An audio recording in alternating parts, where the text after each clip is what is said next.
Birmingham is supposed to be the second city. Industrial heritage, canals longer than Venice, the bull ring, the jewellery quarter, a Peaky Blinders mythology that turned a real Edwardian street gang into prestige television. For the men in this list, Birmingham became something else. It became a city where a Mach-10 submachine gun was fired into a crowd outside a hair salon on New Year's Day, and 2 teenage cousins lost their lives. A city where the godfather of one gang buried 8 firearms in a garden in Aston and let his phone do every deal. A city where a fraudster built a £2.3 million mansion in Pakistan while pretending to have no income at all. A city where a furniture removal company moved £135 million of substances through European ports. A city where a kingpin ran across 3 continents before Spanish officers stopped him at a roadblock in Estepona. Today we are covering Birmingham's most notorious gangsters and the full list of operations that defined the city's darkest chapters. Section 1. The Burger Bar Boys, Soho Road and the gang war that defined a generation. If you walk down Soho Road in Handsworth on any ordinary afternoon, you will see a stretch of northwest Birmingham that looks like one of the busier corridors in the city. Sari shops, halal butchers, independent jewellers with security shutters that come down at 6. Buses running between West Bromwich and the city centre. The road runs straight through the heart of one of the most ethnically layered districts in the United Kingdom, with Sikh, Pakistani, Caribbean and white working-class communities living within a few hundred yards of each other. Somewhere on this stretch of road in the early 1990s sat an unremarkable fast food outlet that a group of young men used as a regular hangout. The shop is long gone. The name those young men eventually carried is not. They called themselves the Burger Bar Boys, and over the following 2 decades, they would become the most feared criminal grouping the city had ever produced. The gang did not begin as a gang in the modern organisational sense. It began as a faction. Throughout the 1980s, a different grouping had been operating across the Handsworth and Lozells postcodes. They were called the Johnson Crew, named for the cafe where they met, and by the late 1980s, they had moved from informal community defence work into control of large parts of the city's drugs market and the security on the doors of its nightclubs. The Johnsons were making serious money. Disagreements over how that money should be split and how the operation should be run produced an internal fracture. A faction of the Johnson Crew broke away. They moved their meeting point to the Soho Road Burger Bar. They became the rival gang. Step back from the personalities for a moment, and you can see the geography of how the feud was always going to play out. Handsworth and Lozells sit immediately next to each other in North Birmingham, separated by little more than a few streets. The Johnson Crew held one half of that territory. The Burger Bar Boys held the other. The customer base for the substances both groups were selling overlapped almost entirely. The nightclub doors both groups wanted to control were the same doors. From the moment the Burger Bar Boys formed, there was no version of the city in which the 2 gangs could coexist without confrontation, because they were trying to operate in the same space. The product that turned both gangs from local outfits into serious criminal enterprises was crack cocaine. Crack arrived in Birmingham's inner-city neighbourhoods through the late 1980s and early 1990s, in the same way it arrived in London, Manchester, Bristol and Liverpool. Imported via established Caribbean and West African supply routes, broken down in city flats, sold in small wraps to a customer base of users who came back daily. The margins were enormous, the demand was constant. Whichever gang controlled a postcode controlled the income from every user inside that postcode. The Burger Bar Boys understood the economics quickly. So did the Johnson Crew. The war between them was, at its root, a commercial dispute resolved through firearms. By the mid-1990s, the 2 gangs had moved from knives and bats to handguns. By the late 1990s, they had moved from handguns to submachine guns. The Burger Bar Boys would later be associated with MAC-10 weapons, the small, fully automatic submachine guns that became a signature feature of British gang violence in the years after the millennium. Members of both gangs would later be filmed at the Spaghetti Junction motorway interchange, practicing with their firearms, using the underside of the road network as an informal range. Birmingham's hospital staff, particularly at City Hospital and Heartlands, became so practiced at treating gunshot wounds during this period that some of them would later say they were able to treat soldiers returning from Iraq and Afghanistan with skills they had developed on the wards of their own city. The reputation the Burger Bar Boys built across this period was not exaggerated. Members of the gang were responsible for shootings, stabbings, robbery, and serious sexual violence used as a method of debt enforcement. An undercover police officer who infiltrated the gang in the years after the New Year's Day shootings of 2003 would later describe them as the most intimidating criminal grouping he had ever encountered across a career that had included operations against gangs in every major British city. The officer, identified publicly only as Woody, described members of the Burger Bar Boys as more refined in their day-to-day intimidation and significantly darker in their conduct than anything he had previously worked against. He came close to losing his life inside a snooker hall toilet when members of the gang began to suspect he was not who he claimed to be. The mindset is the giveaway. By the late 1990s, the Burger Bar Boys were no longer a faction. They were an organisation with a national reach. The gang had built supply relationships and franchise operations in cities including Northampton, Aberdeen and beyond. Members had begun travelling out of Birmingham to set up offshoot operations in cities where the local drug market was less competitive. The home territory in Handsworth remained the operational base. The brand had become something other cities recognised. You can see how a feud that had started as an argument inside a Lazelle's cafe in the late 1980s ended up producing 2 decades of shootings across one of England's largest cities. The two gangs had locked themselves into a competition that neither could exit without losing the customer base, the postcode, and the standing that defined them. The Johnson crew did not back down. The Burger Bar Boys did not back down. Every fresh incident produced a response. Every response produced another incident. The night of January 1st, 2003, was the night the pattern broke through into something neither gang nor city could absorb. A New Year's Day party was being held at a hair salon on Birchfield Road in Aston. A red Ford Mondeo carrying members of the Burger Bar Boys was driving through the area. Inside that car sat a MAC-10 submachine gun and the operator who had been instructed to use it. Outside the salon stood a group of young women in their teens, including 2 cousins who had no involvement in either gang and who had come out to the party for nothing more than the reason any teenager goes out on New Year's Day. The car slowed. The window came down. The next 4 seconds would produce the shooting that defined Birmingham's modern criminal history. 2 teenage cousins outside a hair salon on Birchfield Road, Aston. One MAC-10 fired from the window of a red Ford Mondeo in the early hours of the 2nd of January 2003. The names inside that car would reach a courtroom in Leicester 2 years later. Section 2. Charlene Ellis, Letitia Shakespeare, and the MAC-10 on Birchfield Road. The Uni7 hair salon sat on Birchfield Road in Aston in the early hours of Thursday, January 2nd, 2003. The party that had been running inside the salon was a private New Year's Day celebration, attended mostly by young people from the surrounding neighbourhood. By the early hours of the morning, some of those guests had moved outside into the street, standing in the cold air on Birchfield Road, talking, smoking, waiting for transport home. Among the group standing on the pavement were 4 young women. Charlene Ellis was 18 years old. Her twin sister Sophie was the same age. Their cousin Letitia Shakespeare was 17.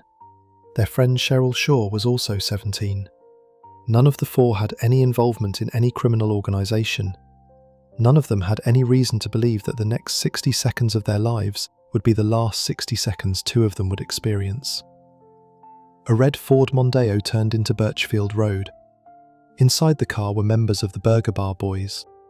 The car was carrying a MAC-10 submachine gun, the same Ingram-style fully automatic compact weapon that had been moving through Birmingham's underworld for years. A MAC-10 is capable of discharging more than 1,000 rounds per minute on full automatic fire. It is not a precision weapon. The geometry of its operation is closer to a spray than a directed shot. Anyone within a wide arc of the muzzle when the trigger is pulled is in the path of the rounds. The intended targets that night were members of the Johnson crew, the rival gang the Burger Bar Boys had been at war with for over a decade. The Crown's case at the eventual trial established that the attack was a retaliation for the killing of a Burger Bar Boys associate, a young man named Johann Martin, who had been shot 2 weeks earlier on Boxing Day. The Burger Bar Boys believed members of the Johnson crew were among the partygoers at the Uni 7 salon. They were, in fact, mistaken about the specific identities of the people standing in front of the salon. By the time the gunman opened fire, the only people directly in the line of the weapon were the 4 young women on the pavement and 1 young man, Leon Harris, who had been standing near them. The MAC-10 discharged in a sustained burst. Charlene Ellis and Letitia Shakespeare were struck. Both were taken to hospital. Neither survived. Charlene's twin sister Sophie sustained a non-fatal gunshot wound. Cheryl Shaw was wounded. Leon Harris was also injured. The car drove away from the scene. The salon's New Year's Day party was over. Birmingham's gang feud had crossed into territory that no community, no police force, and no government in the United Kingdom had been able to ignore. To put that in perspective, you have to understand what the deaths of Charlene Ellis and Letitia Shakespeare meant within the wider record of Birmingham gang violence. The two gangs had been firing on each other for over a decade by 2003. There had been multiple lives lost on both sides during the years preceding the Uni 7 shooting. What the New Year's Day attack produced, that previous incidents had not, was a national press response, a Home Office response, and a political response that placed Birmingham gang activity at the centre of the country's policing priorities for years afterwards. 2 teenage girls in party dresses, photographed smiling alongside their cousin and their friend in the hours before the attack, became the public faces of what crack cocaine and the postcode war between Handsworth's 2 gangs had produced. West Midlands Police launched what became one of the largest murder investigations in the force's history. The operation drew in officers from across the region and made use of intelligence sources, witness work, forensic evidence, and surveillance material gathered over the months that followed. The investigation was slow and difficult. The Birmingham gang ecosystem was not an environment that produced witnesses willingly. The investigative team had to work against the wall of silence that protected both gangs from accountability within their own communities, while simultaneously building a case that could survive the cross-examination of a Crown Court trial. By the time the prosecution case was ready, 5 men had been charged in connection with the shooting. 4 of them would eventually be convicted of the murders. Marcus Ellis, 23, was the half-brother of Charlene and Sophie Ellis. His address was Devonshire Avenue, Winson Green, Birmingham. Michael Gregory, 21, was from Ryland Street in Ladywood, Birmingham. Nathan Antonio Martin, 24, lived on St Albans Road in Smethwick. Rodrigo Fernando Sims, 19, was from White House Drive, also in Smethwick. A 5th defendant, Jermaine Carty, was charged with firearms possession offences linked to the case. The trial opened at Leicester Crown Court. The decision to hold the trial in Leicester rather than at Birmingham Crown Court reflected the scale of the witness protection issues attached to the case. Witnesses giving evidence against the Burger Bar Boys could not safely be brought into a Birmingham courtroom. Multiple witnesses gave evidence anonymously. The trial ran for months, drawing in detailed evidence about the gang structure, the rivalry with the Johnson crew, the events of the night of the shooting, and the identification of the men in the red Mondeo. On Thursday, 17th of March 2005, the jury returned its verdicts. Marcus Ellis, Michael Gregory, and Nathan Martin were convicted of the murders of Charlene Ellis and Letitia Shakespeare, and the attempted murders of Sophie Ellis, Cheryl Shaw, and Leon Harris. Rodrigo Sims was convicted of the same murder charges and the attempted murders of Sophie Ellis and Cheryl Shaw, but was cleared of the attempted murder of Leon Harris. Sentencing came on Monday, 21st of March 2005. Mr. Justice Goldring imposed life sentences across all 4 defendants. Marcus Ellis, Nathan Martin, and Michael Gregory were each given minimum terms of 35 years before they could be considered for parole. Rodrigo Sims was given a minimum term of 27 years. The 35-year minimum tariffs handed down to 3 of the 4 defendants were among the longest sentences imposed in any gang-related murder case in modern English legal history. The court's reasoning reflected the use of an automatic submachine gun in a public place, against people the defendants had not even correctly identified as their intended targets, and the deliberate, planned nature of the attack. The transferred malice doctrine, the legal principle that allows a defendant who intended to harm one person but instead harmed another to be convicted of the harm actually caused, was central to the prosecution case. The four men had intended to fire on Johnson crew members. They had fired on teenage girls instead. The law treated the second outcome as equivalent in culpability to the first. The four men attempted to appeal in May 2006. The Court of Appeal rejected the application. The convictions stood. The 35-year tariffs stood. Subsequent appeals over the years that followed were also rejected. Before we move on, if you're enjoying this analysis, please consider subscribing. It helps the channel tremendously. Charlene's father had founded the gang on the other side of the war. His name was Arthur Ellis. His own daughter had been lost to the rival faction. The Johnson crew's origins in Lozells in the 1980s carried a different story from the one most of Birmingham had been told. Section 3. Arthur Super D. Ellis and the Johnson crew's Lozells origins. Lozells sits a few streets north of Handsworth in North Birmingham, on a stretch of inner city that became one of the most contested pieces of urban geography in the country across the 1980s. The area had been a focal point for the Handsworth riots of 1981 and 1985, when tensions between the Caribbean community and the local police force broke through into days of street confrontation, fires, and serious injury on both sides. Lozells in that period was a neighbourhood whose young black men were growing up inside a city where National Front activity, skinhead violence, and a confrontational policing culture had produced an environment in which physical self-defence was not optional. Out of that environment, a group of young men began meeting at a cafe on Lozells Road. The cafe was called Johnson's. The group took its name from the meeting point. Arthur Ellis, known in the community by the nickname Super D, was one of the founding members. The group around him in the early 1980s was not yet a criminal organisation.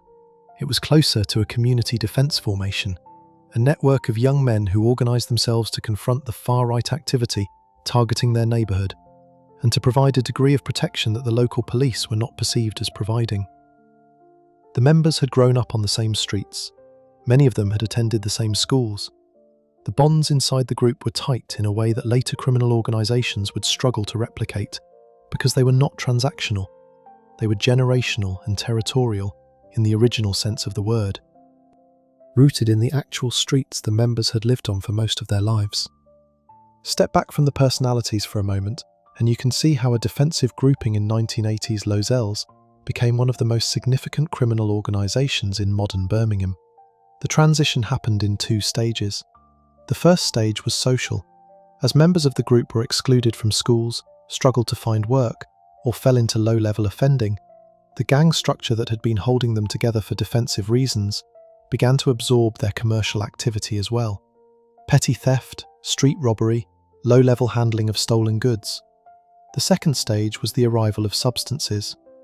By the mid-1980s, cannabis was already moving through the area at scale. By the late 1980s, crack cocaine arrived. The Johnson crew was already an organised network with internal trust, established meeting points, and a defined membership. It became the natural distribution structure for whichever product was generating the highest margins. By the end of the 1980s, the Johnson crew was the dominant grouping in Birmingham's drug market. Members were generating tens of thousands of pounds a week. The gang controlled significant portions of the city's nightclub door security, which meant they controlled which products moved through which venues. The Johnson crew did not need to advertise its position. The position was understood across the city. Members of rival groupings, smaller crews, and individual operators knew that operating without an arrangement with the Johnsons was operating on borrowed time. Arthur Ellis was one of the figures around whom that authority had built itself. The strange genius of the whole thing is that the Johnson crew's strength contained the seed of its eventual fracture. Once the money inside the operation grew large enough, the question of how it should be divided and how decisions should be made became the central tension inside the gang. The original founding generation, the men who had been there since the Johnsons' cafe days, had a particular view of how the structure should work. A younger faction with a different view of the priorities and a different sense of what the gang's reach should be came into conflict with that view. The argument was not academic. It was an argument about who controlled which postcode, which product, and which streams of income. That argument produced the split. The faction that left the Johnson crew did not leave quietly. They moved their meeting point to the Soho Road fast food outlet that would give them their new name. They took with them their relationships, their suppliers, and their own loyalties inside the wider Handsworth and Lozells community. From the moment the Burger Bar Boys formed, they were not a rival in the abstract. They were former colleagues, neighbours, in some cases former schoolmates of the men they were now competing against. The personal nature of the split made the war that followed harder to de-escalate. There was no neutral third party who could mediate. Both sides knew each other too well. Arthur Ellis's position inside the original Johnson crew gave him standing that lasted long after the operational structure of the gang had begun to shift around him. He was not the kind of public figure that later Burger Bar Boys members would become. There is no extensive media coverage of his activities. There are no court reporting files documenting trials of his own as a principal. Much of what is known about his role comes through interviews given by community figures, retired police officers, and journalists who covered the Birmingham gang ecosystem during the relevant decades, including the BBC's Gangster podcast series that aired in 2023. You can see how a father in his position would have lived through the events of January 2003.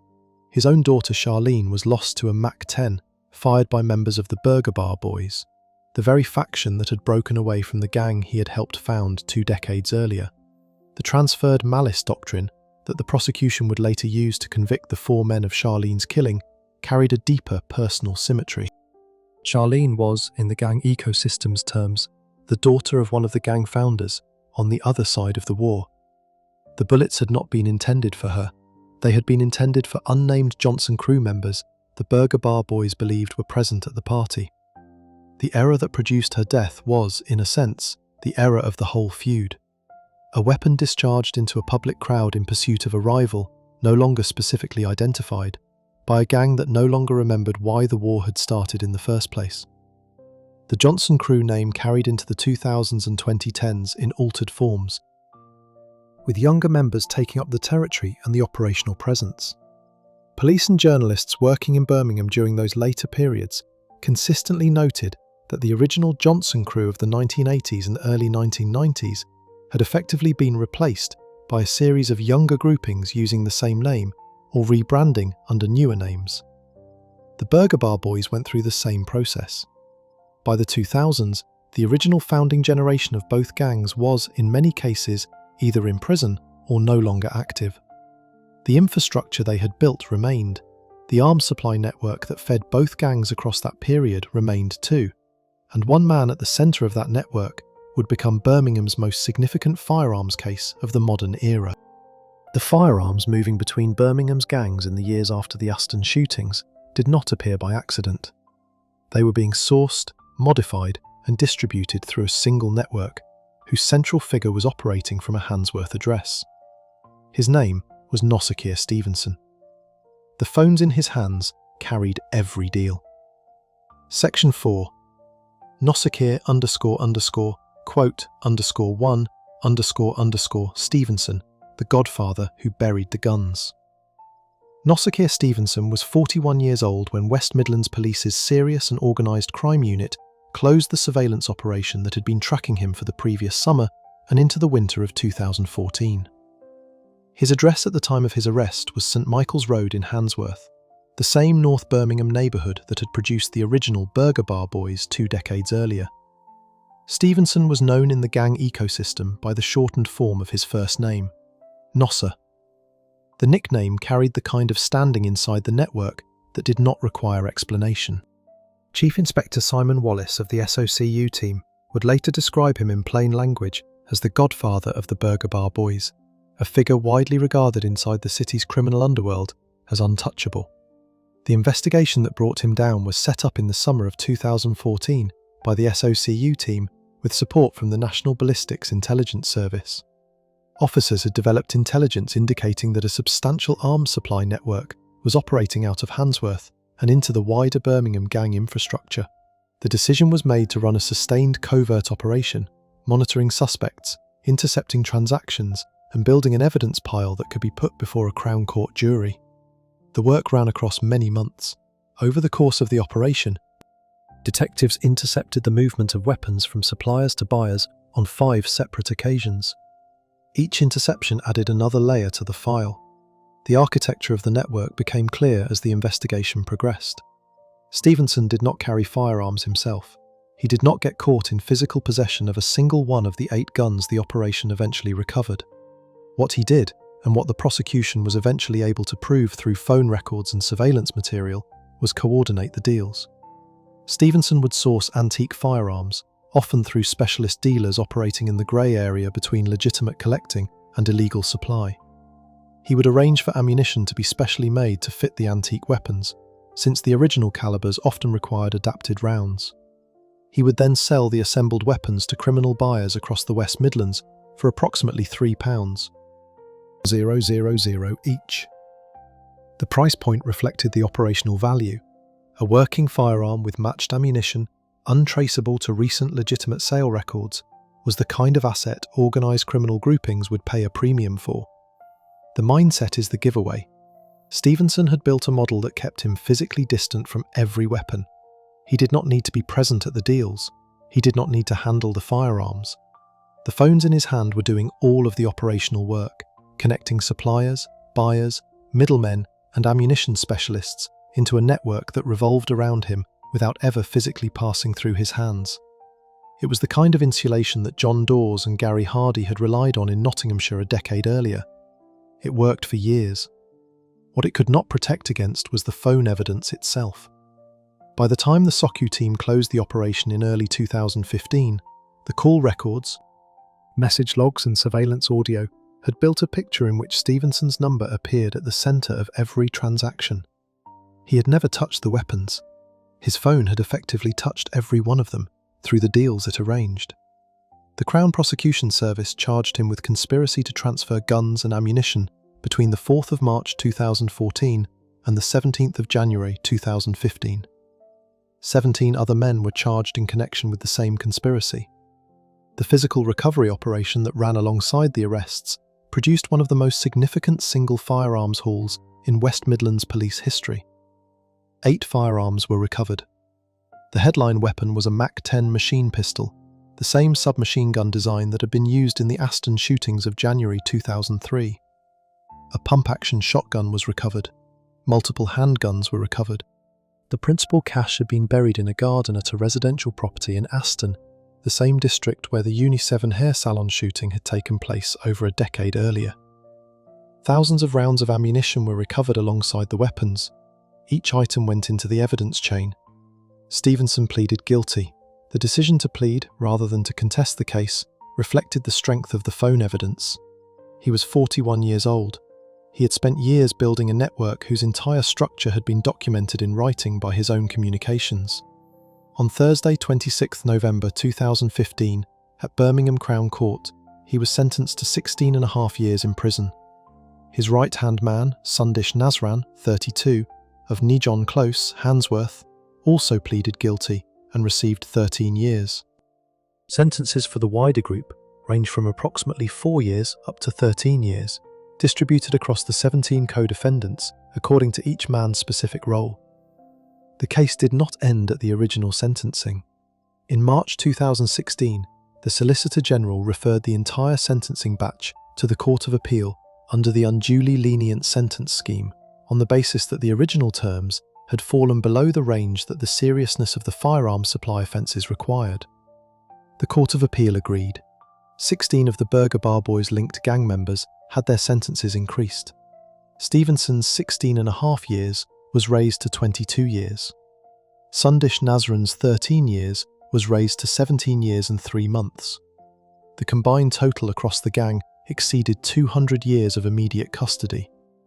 The Solicitor General's office described Stevenson at the time as having presented a very real and dangerous threat to the people of Birmingham and the West Midlands. Chief Inspector Simon Wallace put the case in plain terms in his post-sentencing statement. He said that Stevenson had been widely regarded as the untouchable godfather of the Burger Bar gang, but that nobody was above the law. He said that each gun and each bullet seized in the operation represented, in his own words, a life potentially saved. The phrasing was not promotional. It was a description of what the recovered weapons had been intended to be used for. The MAC-10 buried in the Aston Garden had not been buried as a museum piece. It had been buried because it was on its way to a buyer. The same applied to the shotgun, the handguns, and the rounds. You can see how a network like Stevenson's fits into the wider story of Birmingham's modern criminal record. The original burger bar boys of the early 1990s had needed weapons to fight the Johnson crew. The next generation of the gang had needed weapons to maintain the territory the original generation had built. Across 2 decades, that demand had been met by a domestic supply infrastructure that operated parallel to the gangs themselves. Stevenson sat at the centre of that infrastructure. When he was removed, the supply chain he had built was dismantled too. The 200-plus combined years across the 17-man conspiracy reflected not just the seriousness of the individual offences, but the systemic role the network had played in keeping Birmingham streets armed. Before we move on, if you're enjoying this analysis, please consider subscribing. It helps the channel tremendously. The next generation of Birmingham criminals would not need guns buried in gardens. They would build their wealth quietly, behind respectable-looking businesses, and store it in places no British police force could reach. One man in Moseley built a palace in Pakistan and convinced the city that he had no income at all. Section 5. Muhammad Suleiman Khan, the General, and the Buckingham Palace in Pakistan.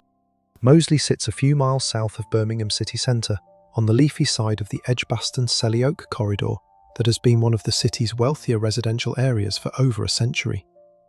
The neighbourhood is known for its Victorian villas, its independent coffee shops, its proximity to the University of Birmingham, and its mix of professional households and student rentals. It is not the kind of area where most people would expect to find a serious organised crime figure living openly. That assumption was the point. Somewhere along one of Moseley's gated residential roads, in a £700,000 house belonging to relatives, lived a man known to his network as the General. His real name was Muhammad Suleiman Khan. He was 42 years old at the time of his arrest in 2014, and he had spent the previous years constructing one of the more architecturally ambitious fraud and proceeds of crime cases West Midlands police had ever dealt with. Khan did not present himself in Birmingham as a wealthy man. The gated house in Moseley was registered to family. The bank accounts in his own name carried only small balances. The car he drove, the clothes he wore, the social profile he maintained in the city were all carefully calibrated to look modest. To anyone watching him in his everyday Birmingham life, including the tax authorities, he appeared to be a man with no obvious income and no obvious assets.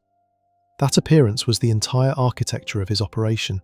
What detectives from West Midlands Police discovered when they raided his Moseley address was a set of architectural plans that did not match anything they had been expecting to find.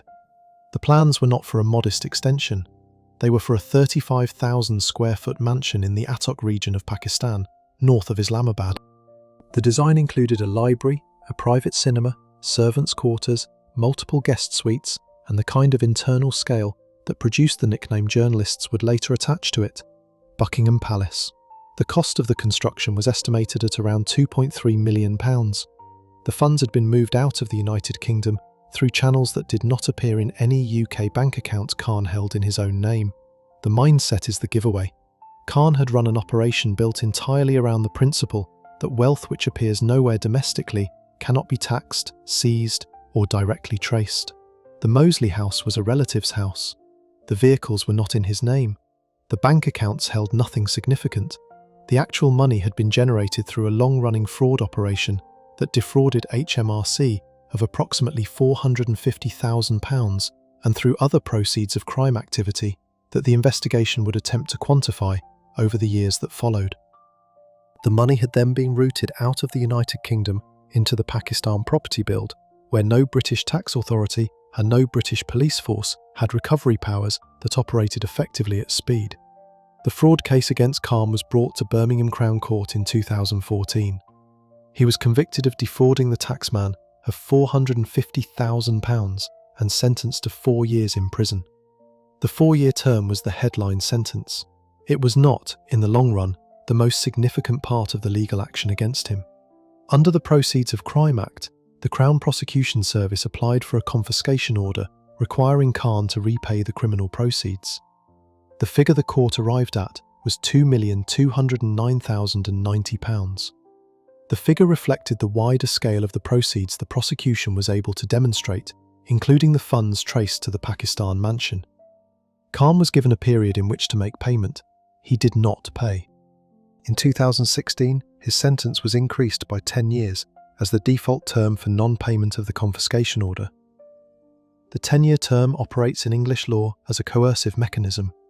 A defendant who refuses to pay a confiscation order can be required to serve an additional custodial sentence on top of the original term, on the basis that the additional time reflects both the seriousness of the non-payment and the public interest in recovering criminal assets.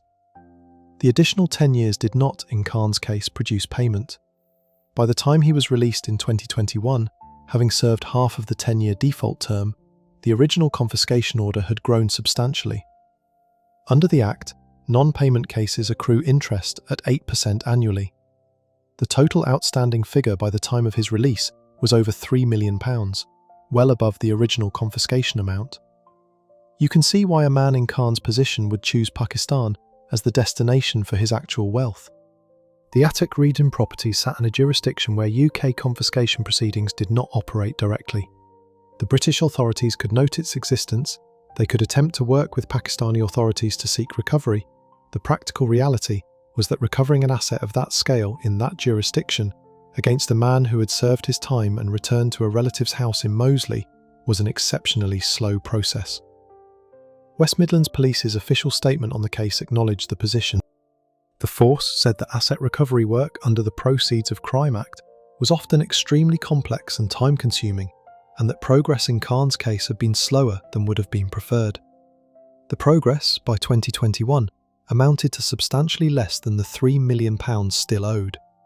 The strange genius of the whole thing is that Khan's model demonstrated something that older organised crime figures across the United Kingdom had been working towards for decades without quite achieving.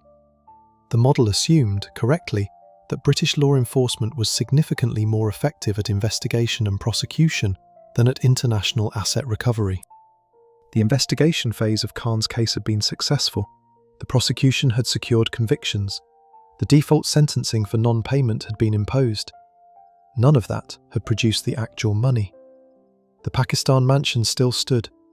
Khan, by the time of his release, was understood to be living back at the Moseley address that had never legally been his in the first place. The press coverage of the case across 2014 to 2021 captured the public dimension of what Khan had built. Birmingham Live and the Birmingham Mail ran extensive reporting on the architectural plans, the scale of the Pakistan property, the gated Moseley house, and the question of how a man with no documented British income had managed to fund a £2.3 million build abroad. The Daily Mail reproduced photographs of the mansion. The story carried the kind of public profile that fraud cases rarely achieve. Because the visual contrast between the modest UK presentation and the colossal foreign property was the kind of detail that translated into headlines. What Khan's case adds to the wider picture of Birmingham's criminal record is something the more violent figures earlier in this video do not provide. The Burger Bar boys built their wealth through firearms and a postcode war that produced 2 decades of shootings. Khan built his wealth through paperwork. The two operating models could not have looked less alike from the outside. They produced, in their own ways, the same outcome. Wealth generated through criminal activity, parked in places the authorities could not easily reach, used to fund a lifestyle the operator believed was beyond the reach of the system that was supposed to recover it. The next operator on this list would take the businessman model further than Khan ever attempted. He would build a £135 million importation network behind a furniture removal company, drive a Ferrari in Dubai, and route nearly 2 tons of substances through 3 European ports before West Midlands Police pulled the cover off the operation entirely. His name was Jonathan Arnold, and the front he hid behind was called Real Estate Removals. Section 6. Jonathan Arnold, Real Estate Removals, and the £135 million furniture front. Cremorne Road sits in Sutton Coldfield, the affluent northern edge of the West Midlands conurbation. The man living at the Cremorne Road address through the early 2020s was 30 years old at the time of his eventual conviction. He had been educated at Repton School, a private boarding school in Derbyshire, with annual fees of approximately £45,000. His name was Jonathan Arnold, and he had spent the previous years building what West Midlands Police would describe as the most significant drugs case the force had ever dealt with. The business that fronted Arnold's operation was called Real Estate Removals. The cover was deliberate. A furniture removal company makes regular international journeys with bulky, opaque cargo, and the customs interactions are routine.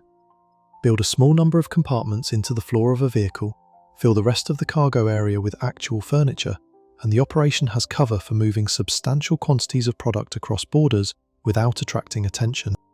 Arnold's gang ran the operation across the period leading up to and into 2022. The model brought cocaine, heroin and ketamine into the United Kingdom from continental Europe through Dover, Portsmouth and other ports, hidden among dummy loads of furniture in lorries and vans. Some vehicles had purpose-built hidden compartments. The total value of substances moved through the operation was estimated at a minimum of £135 million. The lifestyle Arnold maintained on the back of the operation was the part that did not match the cover. He took frequent trips to Dubai. He filmed himself at the wheel of a Ferrari and posted the footage. The first major fracture came in January 2022. French customs officers searched a real estate removals van. They found 63 blocks of cocaine weighing 71 kilos, alongside 99 bags of ketamine weighing 101 kilos. The UK wholesale value of the seizure was over £2.5 million. The biggest single seizure came in April 2022. The gang had arranged for 477 kilograms of cocaine to be shipped from Colombia to the Netherlands and on to Portsmouth, hidden among bananas. The shipment was intercepted by Dutch police officers in the Netherlands. The cocaine had a UK street value of approximately £118 million. In June 2022, another driver in the network, Connor Fletcher, 25, of Bridgenorth Road in Wolverhampton, completed an overnight trip to a town near Amsterdam. The vehicle he drove back contained 60 kilos of cocaine, concealed in 2 purpose-built compartments in the floor of the HGV. By this point, the investigation that West Midlands Police had been running on the network was already in advanced stages. Officers asked Border Force to intercept Fletcher on his return. He was arrested at the point of entry. The sentencing hearing took place at Birmingham Crown Court on Friday, 28 July 2023. Jonathan Arnold pleaded guilty to 4 charges of conspiracy to import and supply cocaine, heroin and ketamine. He was sentenced to 23 years and 6 months. James Jenkins, 25, of Lichfield Street in Tamworth, supervisor for the operation, was found guilty of conspiracy to supply Class A substances and was sentenced to 15 years. Connor Fletcher received a substantial sentence for conspiracy to import cocaine. Humayun Sadiq, 43, of Manchester, was convicted of conspiracy to import cocaine. The combined sentencing across the 4 men reached 77 years and 6 months. Detective Chief Superintendent Jenny Skirm, head of the West Midlands ROCU, described the case as the largest drugs operation the unit had ever dealt with. The cover broke not because police identified Arnold personally on the streets of Sutton Coldfield, but because a single courier's van was searched at a French port. From that point onward, every subsequent layer of the operation produced more evidence. Before we move on, if you're enjoying this analysis, please consider subscribing. It helps the channel tremendously. The next operator on this list ran his cocaine network out of Acox Green and Shirley and spent 9 months running across 3 continents before Spanish authorities stopped him at a roadblock in Estepona. His name was Joshua Poulton. Section 7. Joshua Poulton, Acox Green and the Estepona roadblock. Coventry Road runs east out of Birmingham city centre through Small Heath. On an afternoon in November 2021, officers from West Midlands Police moved in to arrest a man driving along that stretch of road. He was 29 years old. His name was Joshua Poulton. His address was Louise Court in Shirley, on the Solihull side of the wider conurbation. He was the principal distributor for hundreds of kilos of cocaine moving across the West Midlands, and the dominant supplier in the Acox Green and Shirley areas of southeast Birmingham. The attempted arrest did not go as planned. Poulton saw the officers moving in. He made off in his vehicle. He abandoned the car shortly afterwards and continued on foot, disappearing into the surrounding area before the officers could close the gap. What followed was one of the longest international manhunts West Midlands police had been involved in across the previous decade. Step back from the geography for a moment, and you can see how a man in Poulton's position would have moved across the months that followed. He travelled first to the United Arab Emirates, the destination British organised crime figures have used for years as an initial waypoint. From the UAE, Poulton moved to South America. From South America, he moved to Portugal. From Portugal, he moved to Spain. The Costa del Sol stretch of southern Spain has been described in NCA reporting for over a decade as the unofficial headquarters of British organised crime figures operating outside the United Kingdom. What Poulton had not anticipated was the level of coordination that West Midlands police had been maintaining with Spanish law enforcement throughout the period of his flight. By August 2022, the Spanish authorities had a fix on his location. He was stopped at a roadblock in Estepona. 9 months after the aborted detention on Coventry Road, Poulton was in custody in Spain. Extradition proceedings began. He was returned to the United Kingdom and brought before Birmingham Crown Court. In July 2023, Poulton pleaded guilty to conspiracy to supply cocaine. The right-hand man inside his operation was a 37-year-old named Ashley Emery of Station Road in Lapworth, Warwickshire. Emery had watched the network around him being dismantled. He travelled to Dubai before he could be detained. He stayed there for approximately a year. In September 2023, he returned to the United Kingdom and handed himself in. Sentencing for the full network came at Birmingham Crown Court on Friday 15th of March 2024. Poulton received 15 years and 6 months. Emery received 12 years. 3 further accomplices were sentenced alongside them. Keith Kirby, 37, of the Green in Northfield, was sentenced to 11 years and 6 months. Jack Emery, 32, of Buckbury Croft in Solihull, received 6 years. Sean O'Keefe, 38, of Catswell Road in Hall Green, was sentenced to 4 years and 5 months. The combined total across the 5 men exceeded 40 years. The physical materials recovered during the investigation matched the scale of the operation. Detectives seized more than 15 kilograms of cocaine alongside £100,000 in cash. The figures represented only the portion of the operation that the investigation was able to physically recover at the moment of enforcement. The total volume of cocaine moved through the network across the operational period was significantly higher, running into the hundreds of kilos that initial West Midlands police statements had indicated. You can see why a kingpin in Poulton's position would have believed that running across 3 continents was the better option than facing a Birmingham courtroom. The flight bought him 9 months. The flight did not change the eventual outcome.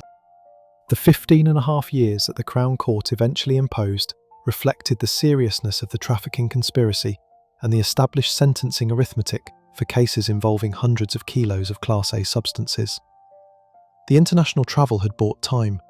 It had not bought escape. The next operator on this list did not run. He sat in a courtroom and refused to admit his involvement, despite a phone evidence pile recovered through one of the largest law enforcement operations in European history. His name was Jonathan Strogilos. Section 8.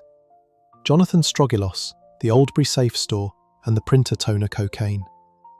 The Oldbury Safe Store sits in the Sandwell Borough on the western edge of the West Midlands conurbation, one of the dozens of self-storage facilities that have spread across British industrial estates over the past 2 decades. Across 3 weeks in 2020, one of those units was being used as the UK distribution hub for £132 million worth of cocaine that had travelled from the Netherlands hidden inside printer toner cartridge pallets. The man controlling the operation was 36 years old. His name was Jonathan Strogilos. The mechanism Strogilos had built was a piece of logistical engineering that, on paper, looked like an entirely legitimate business. Cocaine was sourced in continental Europe and brought to a location in the Netherlands. There, it was packed inside hollowed-out printer toner cartridges arranged on pallets. The pallets were transported to the United Kingdom via a standard courier service. They were delivered to the Oldbury Safe Store unit, which the organised crime group controlled. From the storage unit, the substances were distributed onward into the broader UK supply chain. Step back from the operation for a moment, and you can see why a model built around printer toner worked. Toner cartridges are bulky, opaque, and unremarkable. They are shipped in volume between businesses on a daily basis across every European jurisdiction. A pallet of toner crossing from the Netherlands to the United Kingdom in 2020 was not the kind of consignment that would have triggered automatic deep inspection. The Crown Prosecution Service's eventual public statement confirmed that the importation route was used on at least 3 separate occasions during 2020. The total quantity of cocaine moved through the route in less than 3 weeks had a UK street value of approximately £132 million. The strange genius of the whole thing is that Strogilos did not limit his operation to his own product. He offered the importation service to other organised crime groups on a fee-per-kilo basis. The model effectively turned the operation into a logistics provider for the broader British cocaine market. The mechanism that broke the operation was the European law enforcement crack of the EncroChat encrypted phone network in early 2020. EncroChat was a bespoke encrypted communications platform with approximately 60,000 users worldwide, of whom approximately 10,000 were based in the United Kingdom. The handsets cost around £2,000 each, with cameras, microphones, GPS chips, and USB ports removed. In June 2020, French law enforcement, working with Dutch authorities, succeeded in placing implants on the EncroChat infrastructure that allowed them to read the platform's traffic in real time. Strogilos's communications were inside the take. Strogilos was charged with conspiracies to import and supply cocaine. He refused to admit his involvement. The case went to trial at Isleworth Crown Court. On April 24, 2024, the jury returned its verdict. Strogilos was found guilty. On June 27, 2024, he was sentenced to 31 years in prison. The co-defendants in the case received sentences distributed according to their individual roles. Matthew Parsons was sentenced to 23 years and 2 months. Paul Shaw received 17 years and 9 months. Marcin Jadash received 16 years for conspiring to import cocaine and heroin. Jonathan Whitley received 10 years and 1 month. Liam Cherrett received 9 years and 2 months. Ross Maguire received 7 years and 7 months. Anthony Sheehan received 4 years. The combined total across the 12 men ran well over 100 years. You can see how a model like Strogilos's fits into the wider pattern. Earlier in this video, you have seen the businessman front of Mohammed Suleiman Khan, the furniture cover of Jonathan Arnold, and the Costa del Sol flight of Joshua Polton. Strogilos's contribution was the logistics service model. He sold the importation route itself as a service to other groups. The Oldbury Safe Store unit was the warehouse. The toner cartridges were the freight cover. The EncroChat handsets were the supposedly secure communications layer. All 3 elements were broken by the same operation. Before we move on, if you're enjoying this analysis, please consider subscribing. It helps the channel tremendously. The next operation on this list did not move substances through ports or storage units. It moved them through phone lines. 4 phones, 4 nicknames, more than 1,000 calls a day, and a customer base of over 200 users across the east of the city. The investigation that brought it down was called Operation Hunterian. Section 9. Operation Hunterian, the Rico, Diego, Figo, Potter Coalition. Hodge Hill sits on the eastern edge of Birmingham, on the corridor between the city centre and Solihull. The neighbourhood is residential, low-rise, with the kind of mixed terraced and semi-detached housing that runs across most of East Birmingham. In November 2022, West Midlands Police's County Lines Task Force launched a major investigation into drug dealing across Hodge Hill and the wider eastern boroughs. The operation was named Operation Hunterian. By the time it closed at Birmingham Crown Court in late 2024, 12 people would be sentenced to a combined total of more than 100 years, and the investigation would be described by the force as the largest the County Lines Task Force had ever undertaken. The structure that detectives uncovered was unusual. Most county lines operations are built around a single phone line, run by a single principal, servicing a defined customer base. Hunterian uncovered 4 phone lines operating in coordination. The lines were named Rico, Diego, Figo, and Potter. Each line had its own number, its own customer base, and its own day-to-day operators. What set the operation apart was that the 4 lines were not competing with each other. They were working as a coalition. Detective Inspector Phil Poole of the County Lines team described the coalition model as rare to see in a county lines operation. Step back from the operational map for a moment, and you can see how a coalition model changes the economics. 4 phone lines running in coordination can service a customer base far larger than any single line could handle. Analysis of all 4 lines showed bulk messages being sent to large numbers of phones advertising substances for sale, with each text referencing one of the 4 line names. The 4 lines together were taking over 1,000 calls per day. The customer base exceeded 200 users of Class A heroin and crack cocaine. Revenue from the coalition was estimated at between £18,000 and £20,000 per week, up to £100,000 per month. The Rico line was controlled by brothers Adam and Haroon Iqbal, alongside Mohammed Usman, operating from Hodge Hill. Adam was 27 at the time of his arrest, of Ward End Park Road in Birmingham. Haroon was 34, of Drylea Grove. Mohammed Usman was 26, of Hodge Hill Road. The 3 men were stopped by officers a number of times across the investigation. Phones and IMEI numbers recovered from them linked them to the running of the Rico line. During searches conducted when the warrants were executed, Haroon and Usman were each found with a Rico line phone in their possession. The Diego line was worked by Adam Slater, 21, of Tyburn Road in Birmingham, and Tiana Phillips, 23, of Draycott Avenue. On 3 February 2023, both were stopped in a car in Solihull, where phone data showed the Diego line as active in the area. Slater was stopped again on 14 February. 2 phones were recovered. Following analysis, one was identified as the Diego line. The line was subsequently dropped. Later that month, Yazin Sadiq, 27, of Fernbank Road, reactivated the line and switched it to a different network in a bid to evade further detection. Telecommunication investigations and CCTV inquiries tracked the change and linked Yazin Sadiq to the Diego line.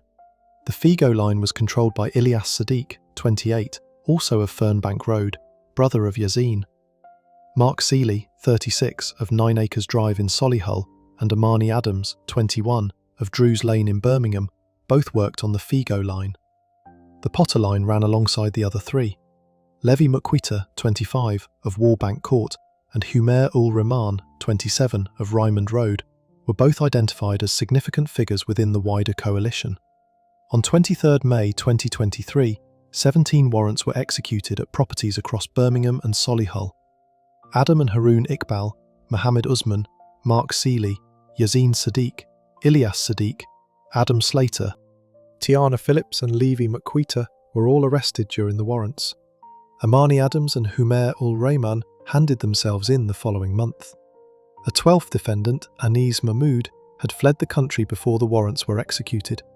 He was arrested at Birmingham Airport in September 2023 on his return from Pakistan. The warrants resulted in the seizure of a significant quantity of Class A substances, a large amount of cash, and the phones used to run the lines. Over the following months, 11 of the 12 defendants pleaded guilty to conspiracy to supply Class A substances at Birmingham Crown Court. The last to enter a plea was Amani Adams on Wednesday, May 15, 2024. The sentencing hearing took place in late 2024 and produced one of the longer combined totals in a single Birmingham County Lines case in recent years. Adam Iqbal received 12 years and 6 months, Yazin Sadiq received 11 years, Ilyas Sadiq received 10 years and 10 months, Levi Mukwita received 10 years and 6 months, Mohammed Usman received 10 years and 6 months, Amani Adams received 8 years, Haroon Iqbal received 6 years and 4 months, Adam Slater received 6 years, Humair ul Rahman received 6 years, Tiana Phillips received 5 years, Mark Seeley received 4 years and 8 months. Anis Mahmood was sentenced separately. The combined total across all 12 defendants exceeded 100 years. Detective Sergeant Craig Tennant of West Midlands Police described the outcome as a fantastic result following a complex investigation. He said the team had successfully taken a large number of substances off the streets and put a group who had caused misery in the community behind bars for a very long time. Detective Inspector Phil Poole described the coalition model as unique, the rare instance of 4 lines working together rather than competing. You can see how a model like Hunterian fits into the wider Birmingham pattern. Earlier figures on this list operated above the street level. Strigilius moved tons through Oldbury. Arnold moved tons through Portsmouth. Khan moved fortunes through Pakistan. The Hunterian coalition operated at the other end of the chain, where the product actually reached the user. The £100,000 a month the coalition generated came from a customer base of fewer than 250 individuals, calling 4 numbers 1,000 times a day. That is the volume figure that produced the 100-plus combined years. The final operation on this list did not need ports, storage units or coalition phone lines. It needed a family address in Alum Rock and the willingness to restart the line whilst awaiting trial. The Faz brothers ran their operation out of Parkfield Drive. When the first arrest came, the second brother picked up the phone. Section 10. The Faz brothers, Parkfield Drive, and what Birmingham proves. Alum Rock sits in East Birmingham, between Saltley and Ward End, one of the densely populated inner-city neighbourhoods that runs along the eastern corridor towards Hodge Hill. The area has a mixed residential and commercial fabric, with terraced housing on streets like Parkfield Drive and the High Street running through Alum Rock Road. The address on Parkfield Drive that became central to the final case on this list belonged to a family operating one of the more persistent county lines networks West Midlands Police's County Lines Task Force had encountered in recent years. The 3 brothers running the operation shared a first name, Faisal. To officers and to the local community, they were known as the Faz brothers. Fazl Wahab was 42 years old, Fazl Akbar was 32, Fazl Ilahi was 30. All 3 were registered at the Parkfield Drive address. The operation they ran across the period from November 2021 onwards supplied crack cocaine and heroin into the surrounding Alum Rock neighbourhood and the wider East Birmingham area. The model was straightforward: dedicated phone numbers, a customer base of local users, daily runs out from the family address to drop points across the surrounding streets. The kind of operation that would not have appeared on any national investigative radar, except for the level of persistence the family demonstrated when the first round of arrests came through. The initial investigation produced charges against Fazl Wahab, Fazl Akbar, Shakila Begum, 29, of Denby Drive, and a 5th defendant named Jameson, 54, of Wardlow Road. All 4 were charged in connection with the supply of crack cocaine and heroin between November 2021 and August 2022. The standard expectation when defendants in this kind of case are charged and remanded or bailed pending trial is that the operation pauses while the legal process plays out. Continuing to deal whilst awaiting trial is the kind of decision that produces additional charges, the loss of any credit for cooperation, and a significantly longer eventual sentence. In February 2023, while Faisal Akbar was still awaiting trial on the original charges, West Midlands Police received new intelligence that he had restarted the line. He was now dealing alongside a 3rd brother, Faisal Ilahi, who had not been part of the original investigation. A proactive 2nd investigation was launched. In February 2024, Akbar and Ilahi were arrested and charged with Class A substance supply for the period between February 2023 and December 2023. The mindset is the giveaway. The family had restarted the operation from the same address, with the same product, in the same neighbourhood, while one of the brothers was on bail awaiting trial for exactly the same offence. The decision was not strategic. It was the operational instinct that has produced repeat convictions across organised crime cases for decades. The income from the line was the family's income. Pausing the operation meant pausing the income. The brothers chose not to pause. All defendants were sentenced together at Birmingham Crown Court on the 4th of October 2024.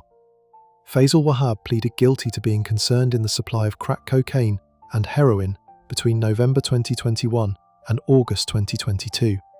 He was sentenced to 10 years and 10 months. Faisal Akbar pleaded guilty to being concerned in the supply of crack cocaine and heroin across both periods, November 2021 to August 2022 and February 2023 to December 2023.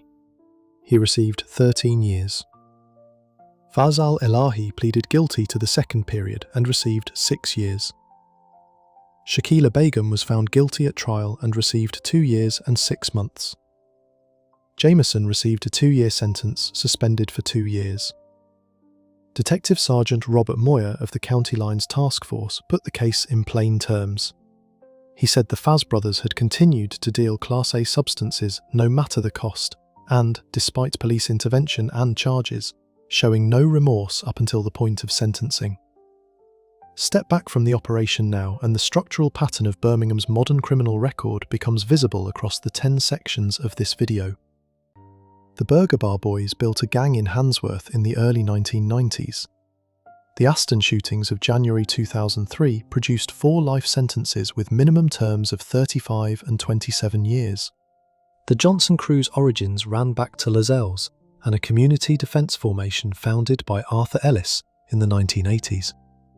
Nazakir Stevenson's firearms supply network produced over 200 combined years on appeal. Mohammed Suleiman Khan built a £2.3 million mansion in Pakistan and still owes over £3 million in confiscation. Jonathan Arnold moved £135 million through a furniture company. Joshua Poulton ran across 3 continents before Estepona. Jonathan Strogilos moved £132 million through printer toner cartridges. Operation Hunterian's 4-line coalition produced over 100 combined years. The Faz brothers restarted their line while awaiting trial and added years to their own sentences. The geography is consistent: Aston, Handsworth, Lascelles, Hodge Hill, Sutton Coldfield, Acox Green, Oldbury, Alum Rock. The eras change, the substances change, the infrastructure changes, the communications change. What does not change is the pattern of operators who believed, in the specific window in which they were operating, that the model they had built was beyond the reach of the system that was watching them. Each one was wrong in his own specific way. Each one ended in the same Birmingham Crown Court, or a court linked to it through the same regional investigative architecture, hearing sentences read in the same calm courtroom voice. What Birmingham proves, across the 4 decades these cases span, is that the city's criminal record is not a story of one gang or one operation. It is a story of how organised crime in a major British city reshapes itself across generations, taking the same demand for the same substances and routing it through whatever model the operating environment makes possible. The MAC-10 in the Aston car park, the buried firearms in the Handsworth garden, the Buckingham Palace in the Attock region, the Ferrari in Dubai, the toner cartridges in the Oldbury safe store, the 4 phones in the Hodge Hill coalition, the family address on Parkfield Drive. Different decades, different models, the same city. If you enjoyed this breakdown, make sure to subscribe. Thanks for watching, and I'll see you in the next one.